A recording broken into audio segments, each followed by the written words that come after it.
you just tell us your name before we start? Vincent, Vinnie, Vinnie B. Thanks for doing this, Vinny. Yeah, you're welcome. Would you mind just telling us a little bit about your childhood? Oh man, I mean, it's just a childhood, bro. It's I think the older I get, the more I realize we all kind of been through a lot of the similar things. The more I grow on my spiritual path, the more I realize, all the hardships that I ever held on to were really, what caused more isolation between other people. So I try not to look at myself through the eyes of a victim anymore, for any situation or whatever in my childhood. But for the most part, as an actual youth, my childhood here in Denver, it was good. Like I had a good childhood. I had a good loving mother, and um, you know, I definitely I was shown love, which I think I had an advantage over a lot of people that don't get shown true, authentic love. My mother was extremely loving, beyond just like material things. She had a very passionate love. So I think that was something that um, kind of prepared me for the harsh world, or whatever. Like I said, just to not look at myself as a victim, and to really kind of get me on a spiritual journey later in my life. So What in your childhood did you used to see yourself as a victim as? oh, in my childhood, nothing, man. Like I was very just quiet, just very like kind of whatever life gave me, I just observed it. I wasn't. I was very quiet, very strange. I grew into the Piscean, like I got really into astrology as an older person, but all the traditional characteristics of a Pisces. So, but the the actual thinking of myself as a victim didn't come until later, looking back on my life in hindsight. So, but then that only created a kind of like a way to isolate myself. Like I said, it was never. Nothing good comes from looking at yourself through the eyes of a victim. So it blocks you from growth, actually, and I kept myself from growth for a long time. So When yeah, you were a kid, what were your dreams as a kid? What were your aspirations? man, just all the generic, football player, whatever. Really, I just wanted to experience life. I don't think I really ever cared. I never thought about life the way most kids thought of it. Like I would always just be very observant, and I think.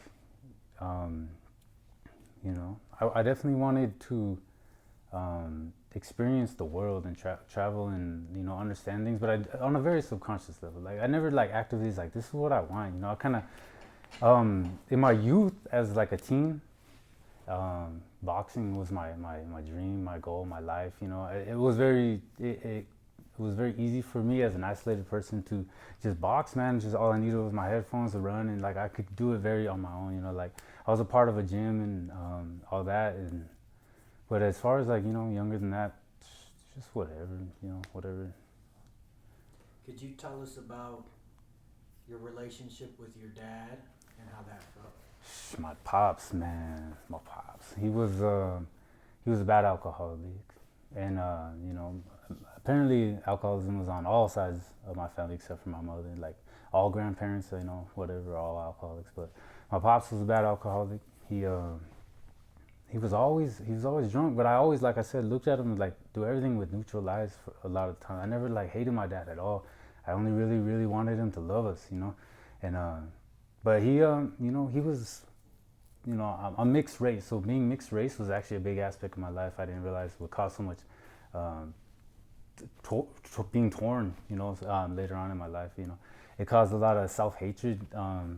He's a Apache Mescalero, and he would always give us, like it was subconscious pain, just just passing it down, not knowing how to deal with it.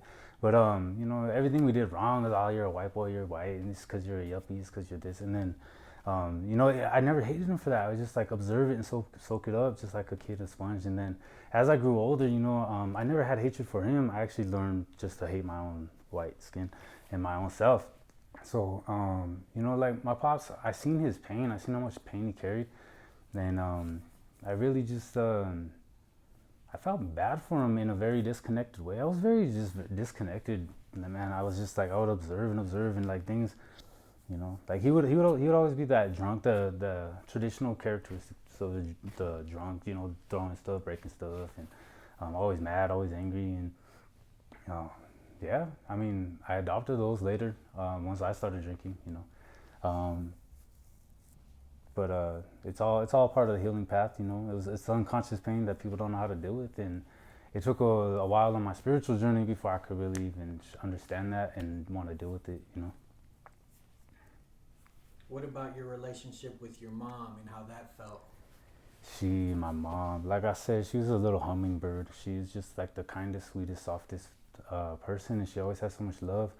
But she also had bad choices and right and people. So my step pops, who actually raised me, was very similar to my was very similar to my real dad. You know, so I mean, he was very violent, my step pops, but he was the youngest out of 10 kids. And man, like I said, I can see it not through victimhood. And I can understand, man, this guy got dished everything his brothers and sisters could give him, right? For years, you know. So my mom, like, I guess my mom, she was always the one at work. You know, my step pops and my pops, they were just bad with drugs and alcohol and in and out of jobs, whatever. My mom was the one holding down the work. She was working construction. She was doing what she had to do to keep, my family, how it is. So I never really saw her much. Like I said, very disconnected, very observant. She did what, we didn't have that close. As time grew on, got older, we grew apart. Yeah. What's the biggest thing you learned from your parents? Um, I would just say, I mean, like the hardships, that makes you stronger. So anytime you get wounded, if you can heal from that, it's an aspect that glows inside you. It's a piece where, like, I don't know, Watchman Nee. I really like Watchman Nee. He talks about breaking of the inward man.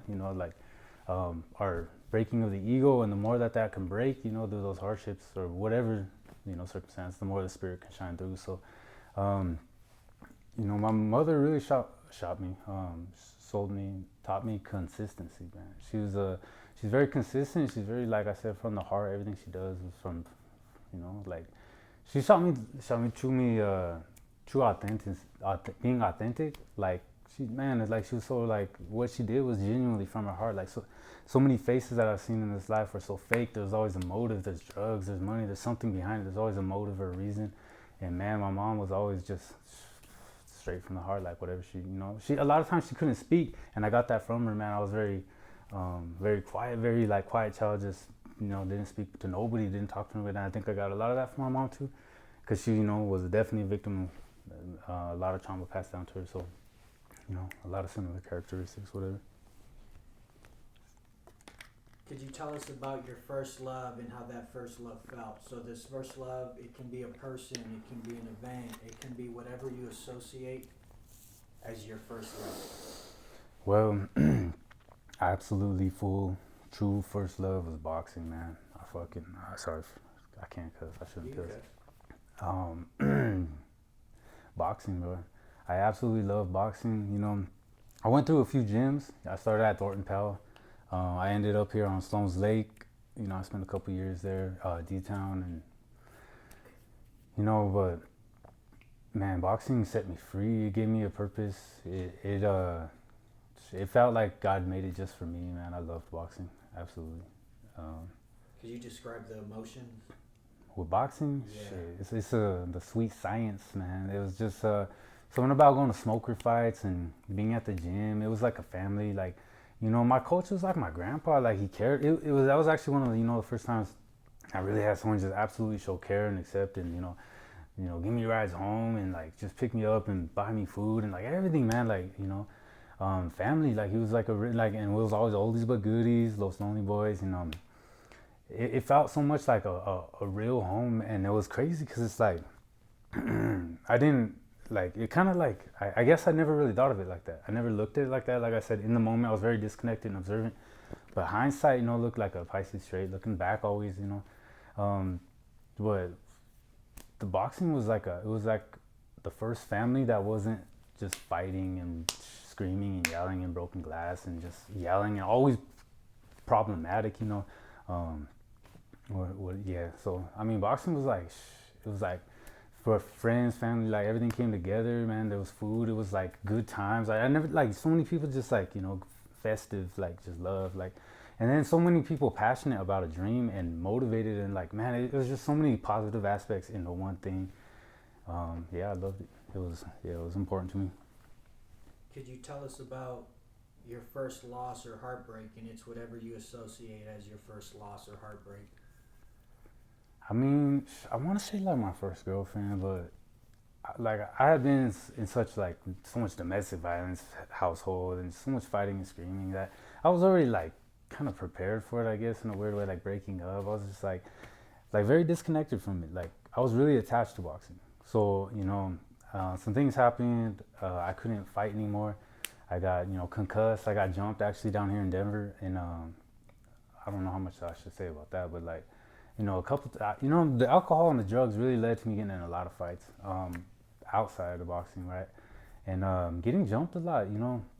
I got jumped pretty good, and I got concussed, and I wasn't really ever quite the same after that. That was a big turning point in my life. I was already bad with drugs and alcohol, but I had a lot of f the world attitude that I wasn't really boxing wasn't helping me anymore. After that, it was kind of enabling me, to be prideful.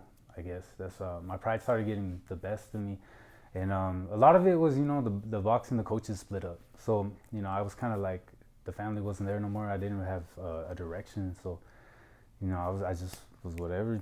I went to music, drugs, and alcohol, whatever. How old were you when that happened? When I got, well, I mean, 17 ish, 16, 17, I really started You getting. got concussed and everything kind of changed after that? No, so 16, 17, I started drinking. That's like when the coaches split up and kind of went their own ways and had the internal drama.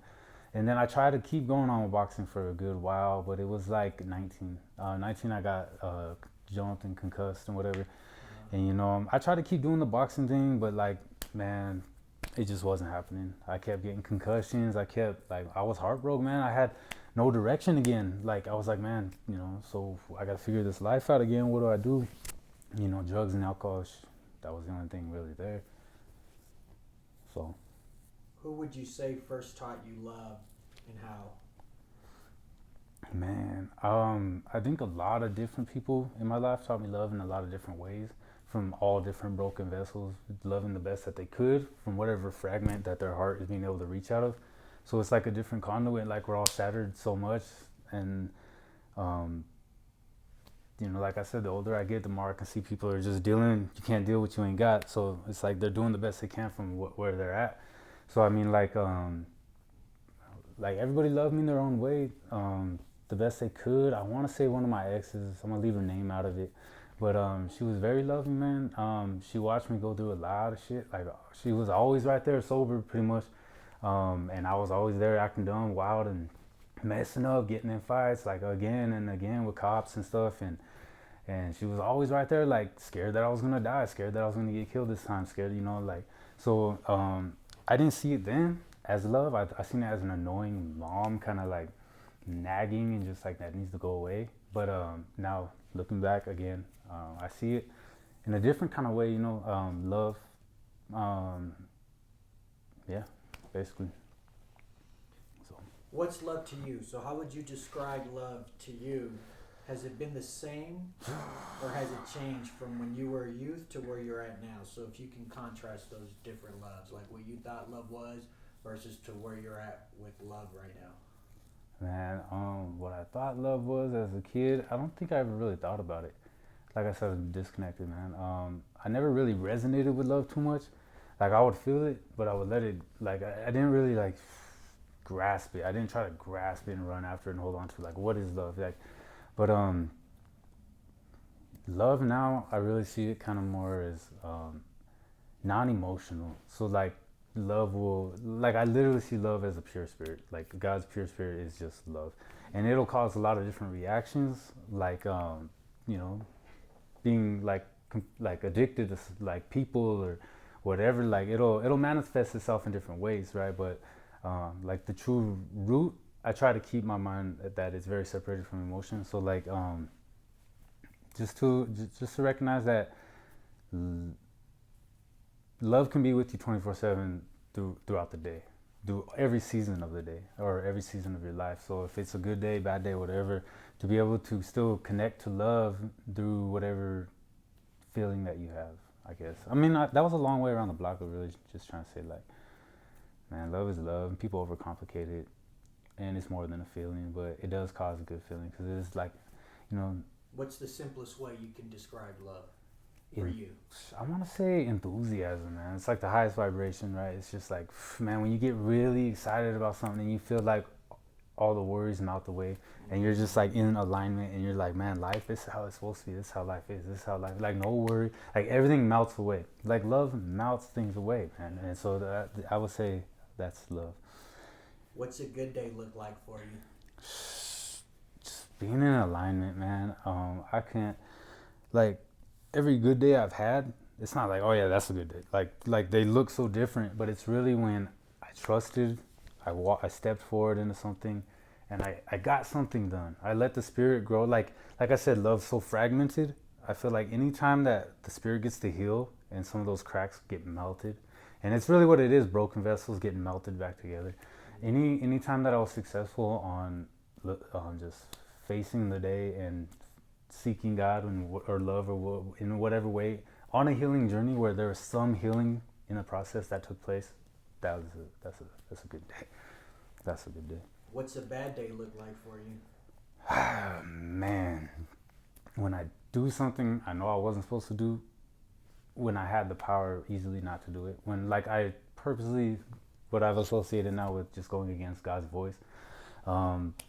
Whether it's something simple like don't drink coffee today, or like whatever, like, you know, just like I hear God's voice clearly, you know, I'll pray and I'll call out like speak to me, talk to me, all this, and then when He finally does, I'm like nah. So like a bad day is when I could easily just done what I knew I should have and I chose not to. When I go against my own spirit and just, you know, yeah, listen to the enemy too much, I guess. You know, there's a lot of different languages, but yeah, different ways of saying that. But what's a person or an event that shaped you, good or bad? How does it feel when you reflect on that person or event? It's a person or event that shaped. I mean, there's a lot of those, in a lot of different directions too. That, I mean, some of the biggest ones was, you know, moving a lot. I liked that I moved a lot. I see a lot of attachments that people have with places or people or the way, like, you know, and moving around a lot. It is like, you know, the art of non-attachment, but not even knowing that that's what we were doing. Like, I really loved moving a lot. It helped me really, it molded me in so many cool ways. Like, to grow up and then like to learn and to relate to the energy of like a situation or a city or a place or the way people are, and then to be uprooted. It kind of sucks, you know, but it teaches you to be more in the moment, to go with the flow more of what God's trying to do in your life. But then He kind of moves you. You kind of learn, and you know, it helps, you know, really grow you in awareness or expand the consciousness, they say. But it really does, man. I love that I moved around a lot, and since I've been older, you know, I've moved around on my own a lot, and I love travel. You know, that is something I really want to do. Being in different cities, learning people, learning their, you know, the way, you know, just observing people. So, amen. What's inspired you? Man, music. Yeah. Music. I thought I was bad with drugs and alcohol. I was really bad with alcohol, but I didn't until I went to a rehab center and I couldn't actively listen to music all the time like I wanted to, ever. Man, I didn't realize how dreadfully addicted I was to music. Like, music's like straight up, like I couldn't go anywhere without music. I was just walking around with my speaker all the time, you know, had my music playing. If it wasn't headphones, it was a speaker. Like, I always had music. I love music. Like, music was probably the absolute biggest, you know, inspiration. You know, I can name a lot of people like Mike Tyson, Tupac. There's a lot of people that inspired me, whatever. But what's your favorite what's your like top 3 music? What do you mean, like genres? Genres and then artists. Man, I can't even, like, seriously, bro. depending on what point in my life, what city I lived in, like what I was doing, like shit, I love music. But I could say like Deftones, man. I always loved Deftones, Metallica, Korn, Godsmack, like that little group. Like those are definitely the tops. And then like definitely Tupac. Like I literally always felt like Tupac was my big brother, and like I would get offended if people talk, whatever Tupac. Like I've always loved Tupac. And man, psychopathic actually. I got really into psychopathic, and that kind of like I said, I was very picked on. I was like all throughout my life, not even just by my friends or homies or whatever, by my own family. I'd come home and get my stepfather would be talking shit about me, like making fun of me, call me a faggot, Oh, I was molested too, so that was another big victim thing. But like, man, it was like, if he wasn't talking about like wanting to kill me, then he was, just shooting me down, cutting me down with everything. Like it didn't matter. So when I found psychopathic, it found me some solace, like a defense mechanism. I started falling in love with um, like literally loony pads and stuff. And after I got jumped, like I said, I wasn't always quite the same. My brain was real like messed up, and I wouldn't talk right. I would jumble up my words and stuff. And I've gotten a lot better. Some crisis healed me a lot. But man, I hated the world, and I was suicidal, and I was full of a lot of demons, and it let a lot of demons in me. And the more I got into the spirituality, I can go on like 20 different tangents right here. But what was the original question? We had started with what's inspired me, what's Oh yeah, inspired music. you, the songs, the music. Well, I mean, And man. then we kind of went into a little bit of the trauma and of being molested, and then your father kind of being abusive and not, I guess maybe, you said earlier that your father loved you the best way he could. Yeah. They all did, man. And like How do you process all of that positively? well, I mean, so many people are battling so many things that we know nothing about. And man, it might be like who cares if they're talking shit, or I mean, how do I say this? There's something they might not even be aware that they are bleeding on the inside and bleeding all over. So I mean, like, there's so much of my life, like I was so disconnected, whatever. I was just collecting traumas. But then it wasn't for a while until I started adapting this F the world attitude, like just bleeding on people carelessly, right? And then it was a while. So I mean, you don't really know what stage of the awakening somebody is in. And that's really what it is all about. We are all absolute brothers and sisters, and one tribe, Earth tribe, humanity, and we're all healing. We're all trying to reconnect to our source. Everybody, the best that they can, and everyone's trying to do the best they can from what they got. And the more I keep myself in that, it's like, man, that victim mentality, I'll get rid of that. So, What's been a humbling experience for you? a humbling experience. Victory Outreach. 2 years, man, in rehab center. That was probably the most humbling experience I've ever had. Yeah, Jesus Christ is the most humbling experience. He will exalt the humble, and he will humble the exalted, and that's just real. I was pretty prideful, man. I was very angry. Like, I was all kinds of things, bro. Until God shows you, like, you just.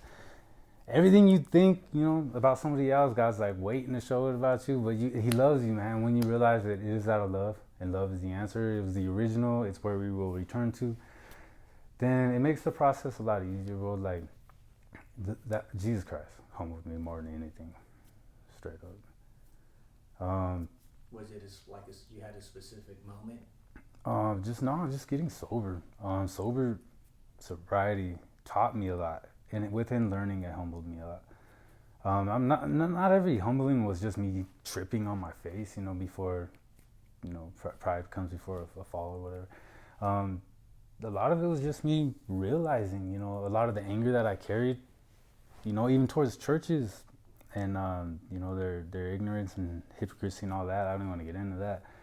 And, what's happened on this nation, on this land, and, man, there's a lot of unconscious pain that is collective, that is passed down it's people don't know even where to start, and churches do a very good job at keeping people from Jesus sometimes, you know.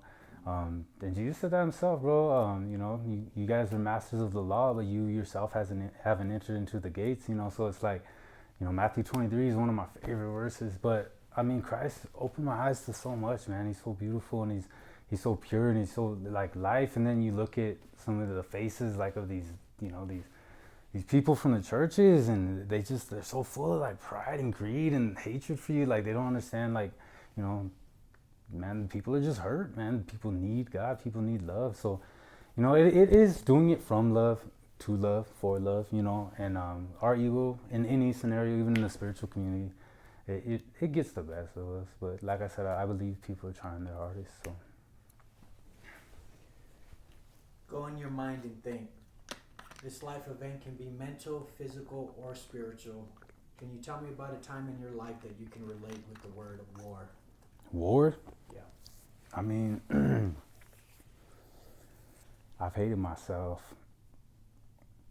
I've been at war with myself forever. Hated waking up, hated having to face the day, hated being white, you know. I absolutely hated being white. And or half white, whatever. But, you know, I've always hated people living in this society with like people you know, rich people, man. I've always hated like the arrogance and having everything, man. Having to go to school.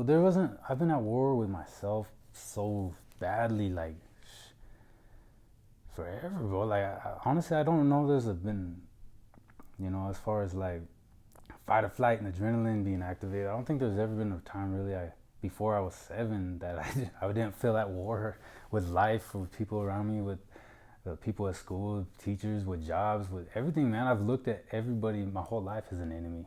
And even my family, even my mother, I felt like I couldn't trust her, you know. War, man, like, it's funny, that alcohol, you know, I thought it was my friend, and it's not. I guess that was one of the biggest wars, is getting sober. It's a war on consciousness. It really is. And it's a war against ignorance, you know. And honestly, I'm surprised I can even speak a full sentence sometimes. Like I was also jumbled and just mixed up and depressed and like almost a vegetable, bro. Like, I'm surprised God healed me. I'm surprised. But it's a war against spirit and flesh, honestly. You know, like God said, there'll be enmity or whatever. The flesh is constantly at war with the spirit, and it really is, you know, dying to the flesh. It's a war, an eternal war of spirit and the ways of the world and our own flesh, our own stupidity and desire. So, yeah. How do you deal with that war? Man, I try to stay as close to God in prayer as possible. Everything, man, you know, the suit of armor, you know, the breastplate of righteousness, all that. But helmet of salvation, man. Sandals of peace, right? Let's see. God bless my memory, man, because I was like, on top of that, before getting concussed, like, I already had a bad memory from boxing and drugs and alcohol and everything, and alcohol. So, let's see. How do I deal with that? You said the war? Yeah. I try to remember, even if I die, it's all alright.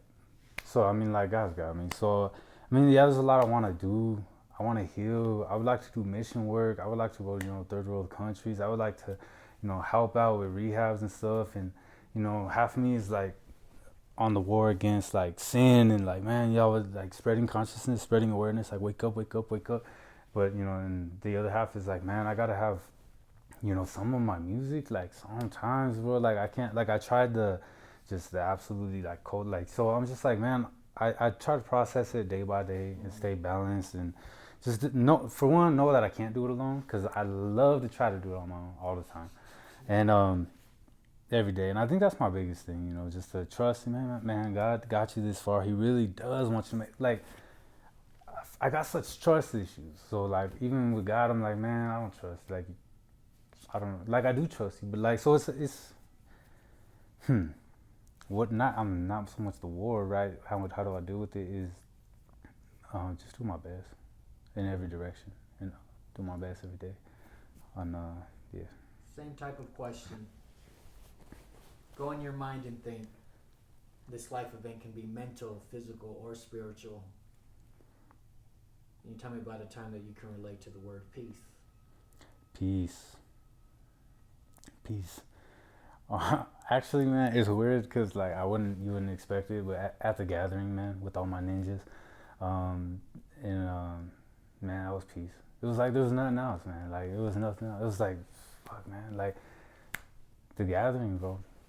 It was peace. I mean, like like boxing too. There was a sense of peace there, What was but the gathering? like the gathering of the juggalos. You know what I'm saying? Mm-hmm. So it's just music, bro. It's like it's concert after concert. It's family after family, and you know that brought a lot of peace. Being around a bunch of broken ass people, because Yeah. it helps. It helps when man someone's like, man, don't look at me, I'm broken. And I'm like, hey, bro, don't look at me, I'm broken too. Like it's just it's you don't gotta put no guards up. It's like, man, like you put your brokenness first, and then it's like, are we cool? And it's like, yeah, all right, let's go on with what we were saying. Like it's just it's no, it's just genuine, I guess. Yeah. Could you tell me about a truly difficult time in your life? Shit, right now, trying to please God, cause I want to do like I forget that everything it's already paid for. I do believe Jesus Christ is the number one. He's the Savior, man. His blood washed our sins. I believe that shit because I see Him. I've seen His light, that purity, that like, cause I've seen spirits, I've seen demons. Like I've done like I did a lot of channeling and a lot of stuff like that. So I've been tormented, and I probably wouldn't have came to Jesus Christ. Just seeing religion and seeing churches. Like I said, I hated that shit. I was like borderline ready to burn churches down, like for real. Like and being so tormented trying to get sober. It wasn't until I really tried to get sober that I was tormented. Like I would sleep like 14 hours a day and wake up just completely tired. Like I can't stay awake, and like I was like want to cry and like, man, like what the hell? Like being sober was so hard the first like 8-9 months, and like it was Jesus Christ that kind of pushed me to get sober. Like somebody, like I don't know if I should go into the testimony or whatever too much, but what was the question? The original question? Truly difficult time in your life. You Truly said difficult right. time. You answered right now. Shit, right now, yeah. Trying to like, cause God's showing me a little like He can't show us too far down the river, man. He's got so much for us, and like He's shown me so many different aspects of things that I can do, and I'm just like, man, how am I gonna do this? And He's like, you're not, man. I'm gonna do it with you. Like I'm gonna walk you every. And it's like, man, like it gets overwhelming because He's giving me a lot of potential and a lot of talent, but a lot of hardship and a lot of heartbreak, and it's like, just man, looking at life and not just accepting it day by day and being grateful for what you got, and worrying about the whole picture. How are you gonna do this? Who are you gonna tell? Who did it? Should they hit on my? And and it's just being sober is fucking hard. Honestly, I've been 4 years sober, and man, like I can't lie, like I miss alcohol. I miss not caring. I care so much now that I don't.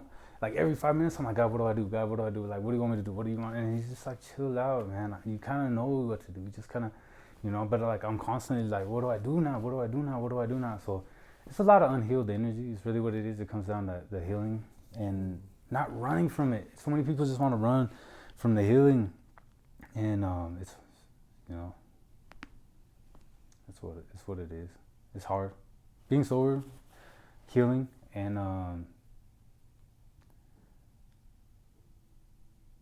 like I truly want to help other people, and the guy's like, bro, you need to kind of heal yourself a little bit. You might damage more people. Like, oh, that's a big thing too. Like, damaged people in a position of authority, dealing with damaged people. If they're not authentically, in love with wanting to heal the broken, like, I want to be someone that truly helps heal the broken, man. Like, and that the rehab kind of really showed me that, like, you can only help heal somebody as much as you've been healed. And it's like, man, maybe I need to really kind of, allow God to do things on His time. So trusting God is the hardest part. Yeah. Could you tell me about a truly joyous moment in your life and how that felt?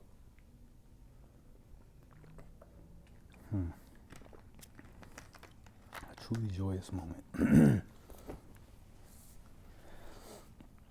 Well, I mean, there's a lot. There's been, a lot of good times. A lot of moments, timelines kind of match. Good times with the family, whatever. I would say actually getting baptized, honestly, strangely enough, was one of the best, most peaceful, joyous moments of my life. It felt like, man, like, duh. It felt like, duh. Like, God, of course Jesus is the answer. It was weird. Because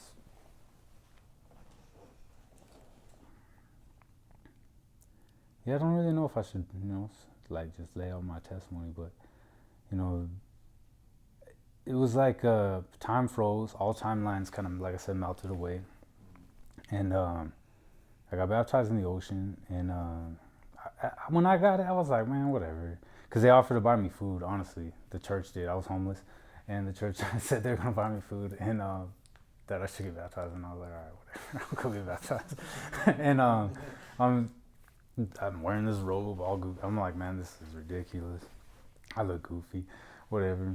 I got baptized, man, and I remember coming out of the ocean, out of the water, and just, man, I've never seen so much white, pure, peaceful, just quiet, calm light. It's like pure spirit, pure source. No ego, no soul, no nothing, no separation. It was just like man, back to source, like how I would. So I mean, yeah, that was probably the most joyous. But What do you mean when you say no soul? I mean, soul's beautiful. The soul, the soul is what God can save or Jesus can save. But I mean, like, I feel that any step we've taken into time, we've taken a step away from spirit. So soul is just the collection of memories, our will, our desires, all that, right?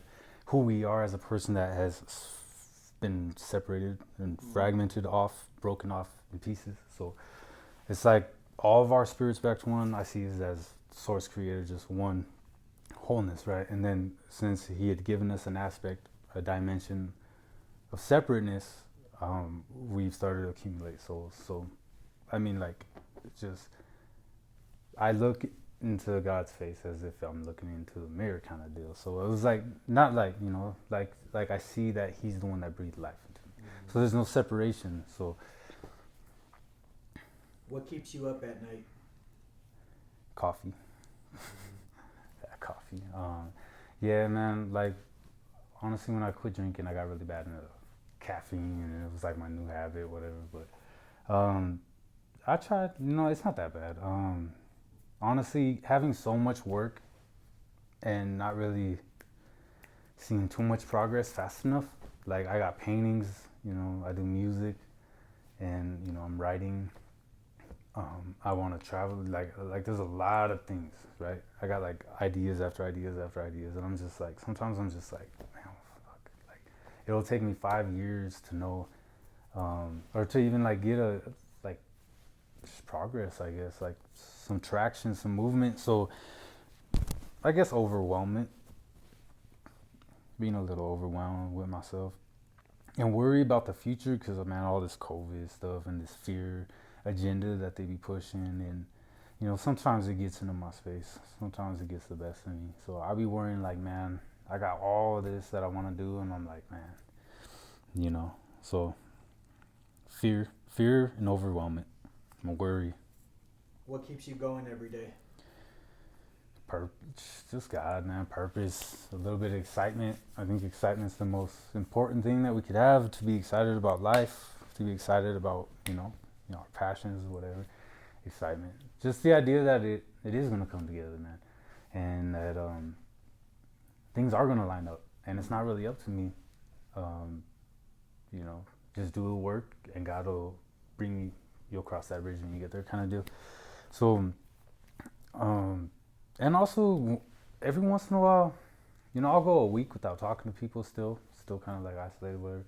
But like, I'll minister to someone. Like, you know, God will, those times where God is like, go talk to them. And, you know,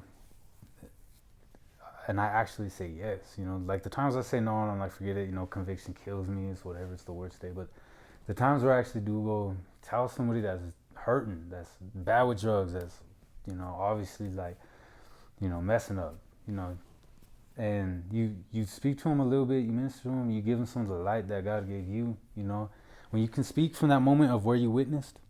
So, like, if I can try to hold on to that feeling that I had when I was baptized and keep that while I speak to someone, and it's like, man, I'm just like a vessel, bro, and it's just like God speaking through me and healing. Like, so, being able to do that more often, like there's not a time where that happens where I'm not like, man, that's tight. I want to, you know, I want to. It reminds me that, you know, to keep going, just keep going. Like, people are gonna get reached, people are gonna get healed, people, you know, it's not, you know, it's not all the illusions that you make it out to be.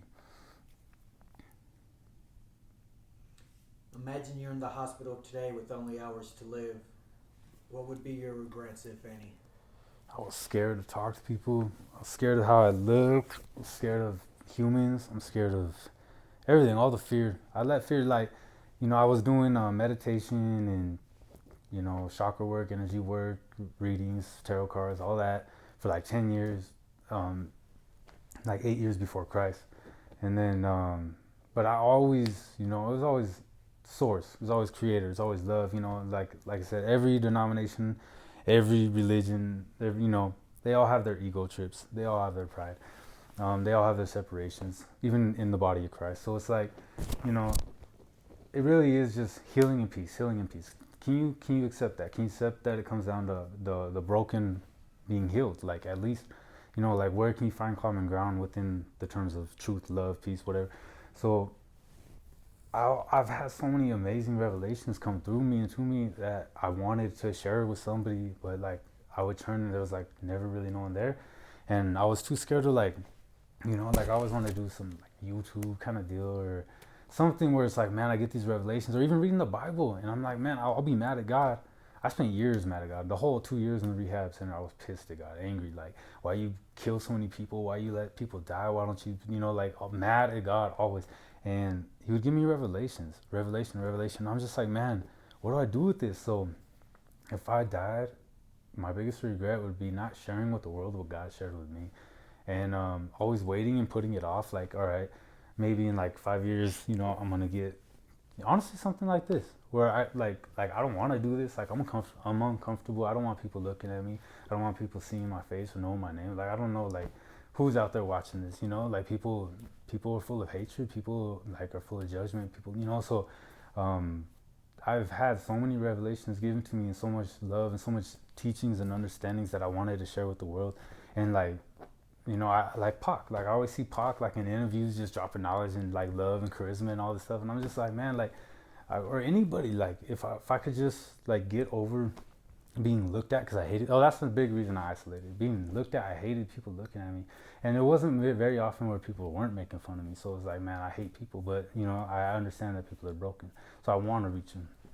So yeah, not reaching people would definitely be the biggest regret, and not loving people, not letting my light shine. You know, just because the lamp's so broken and shards of glass sticking out and just all decrepit and corrupt and all wicked, and you know, like, the light is still good. Like, people are tripping in the world.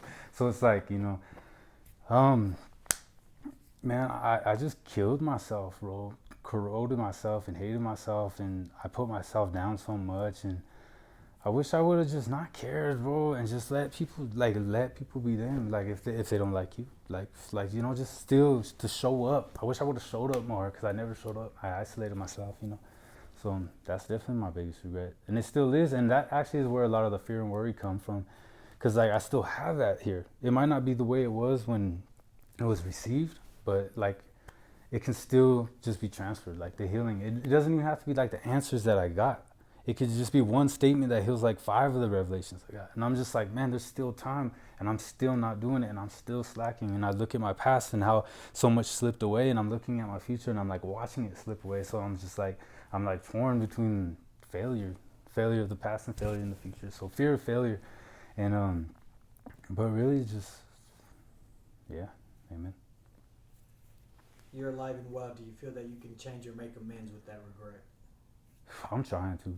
I'm really trying to. Every day I'm doing it the best that I can, and that's kind of what led me here, honestly. So yeah, there's no way I would have done this 2 years ago, 3 years ago. So God had to put me through some rough spots, some rough patches, whatever, to just it's like, man, breaking points, I guess. But yeah, I'm trying. I'm trying to do the best I can. You told me what your dreams were as a kid. What are your dreams now? My dreams are to reach the world, bro. In one way or another, because I love people, man. I love everybody, Muslims. I love, like people, man. Authentically, just real people, like, especially when it's, when people can be themselves, man. But I love all cultures. I love all classes of people, all kinds of people. Well, I'm learning to love rich people. Rich people are beautiful. Like, I want to be rich. You know what I'm saying? But I have such a hatred for the arrogance, so like that. So like so I'm just like, I love all people, but man, I can understand the pride on me. Pride's ugly on whoever wears it. And I was prideful, and I still struggle with pride. We all are. That's the original fall. So I mean, as far as dreams, man, I would like to help people, bro. Like, I don't know where needs help and how it needs help or what. Because, like, I would like to help the reservations, but what do I do? Like, what can really help people? Like, I've thought about it a lot. Like, you build people houses, and then, I mean, like, even, like, in the cities or whatever, the poor, it's like, what can you really do? You feed the poor? Like, all right, like, but, like, I want to help, I want to fulfill my purpose with whatever that is, and, I want to make music because I love making music, and I want to paint because I love painting. But, really, if it's not reaching nobody, then what's the purpose of it? Like, it's just paintings on somebody's wall. It's just music that nobody listens. It's just, it's just, if there's no spirit, if there's no healing, if there's no heart, that's what I want to do. I want to heal people. I want to help people heal. I want to help people through, what I've been through and whatever. And but man, I would like, You're the co-author of your life story. Right. If you can envision a picture perfect ending, so this would be not necessarily the end of the movie, but just like your picture perfect ending. How does that look? Man, well, I would like to live a little bit longer. So, I mean, I feel like I've been running at the edge of the clock for like the last 15 years. So, man, I would like to have some relaxation and comfort, not fear for my life. Like, I've had a lot of like that trauma kind of kicks your adrenaline in overdrive, and like ever since a kid I've been like running and running and running and running. Even if I'm sitting in class, I'm like ready to run out the door. Like, I don't, so to calm down a lot, adrenaline, to relax, like I said, so I can heal, so I can help others heal. Man, I would like to publish books. I would like to do the best I can in every talent that God has given me. I don't want to be that dude that kept his talents and hid them and buried them. I want to be that dude that, was a merchant that went out, that did my best, even if I lost a little. God hates inertia. He wants that movement. He wants you to try with what you got. So, and he gave me a lot, and sometimes it kind of burdens me. But I'm glad he's given me so much. But, I would like to really kind of,